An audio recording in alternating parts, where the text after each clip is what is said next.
Laiba wedding സെന്ററിൽ നിന്ന് ഏത് ഡ്രസ് പർച്ചേസ് ചെയ്താലും എല്ലാം ഒന്നിനൊന്നും മെച്ചാന്ന് ഇവിടെ ആർക്കും അറിയാത്ത. നിങ്ങളുടെ ലൈബയോ? നമ്മുടെ Laiba. Laiba wedding centre, Pookkottumpadam, Wandoor, Karuvarakundu. Kalikavu junction high mast ലൈറ്റും പഞ്ചായത്തിൽ വിവിധയിടങ്ങളിൽ സ്ഥാപിച്ച മിനി ഹൈമാസ്റ്റ് ലൈറ്റുകളും മിഴിയണഞ്ഞു. കൊട്ടിയാഘോഷിച്ച് നടപ്പാക്കിയ ലൈറ്റുകളാണ് അകാല ചരമമടഞ്ഞത്. കാളികാവ് ജംഗ്ഷനിൽ 2 പദ്ധതികളിലായി 5 ലക്ഷത്തിലേറെ രൂപ ചിലവിൽ സ്ഥാപിച്ച ലൈറ്റുകൾ സ്ഥാപിച്ച അധികം വൈകാതെ തന്നെ പ്രവർത്തനരഹിതമായിരുന്നു.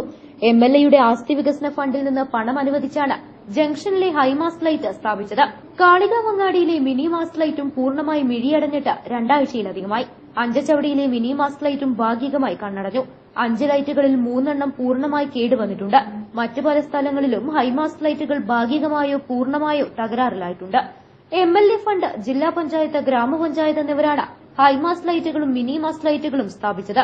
ലക്ഷങ്ങൾ ചിലവഴിച്ച് കാളികാവ് ഗ്രാമപഞ്ചായത്തിൽ 20ലേറെ സ്ഥലങ്ങളിൽ ഇത്തരം ലൈറ്റുകൾ സ്ഥാപിച്ചിട്ടുണ്ട്. ലൈറ്റുകൾ സ്ഥാപിച്ച ഉദ്ഘാടനവും കഴിഞ്ഞ് ഏതാനും നാളുകൾക്കകം പലതും പൂർണ്ണമായോ ഭാഗികമായോ തകരാറിലായി.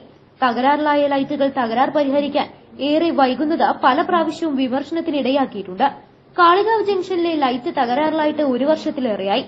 അങ്ങാടിയിലെ ലൈറ്റും തകരാറിലായിട്ട് ദിവസങ്ങളായി. ലൈറ്റുകൾ തകരാറിലായെങ്കിലും വൈദ്യുതി ബില്ല് ഗ്രാമപഞ്ചായത്ത് അടച്ചുകൊണ്ടേയിരിക്കുകയും ചെയ്യുന്നത് സാമ്പത്തിക നഷ്ടം വീണ്ടും വരുത്തുന്നു. News bureau, Kalikavu. Real fruit power, real juices from Dabur.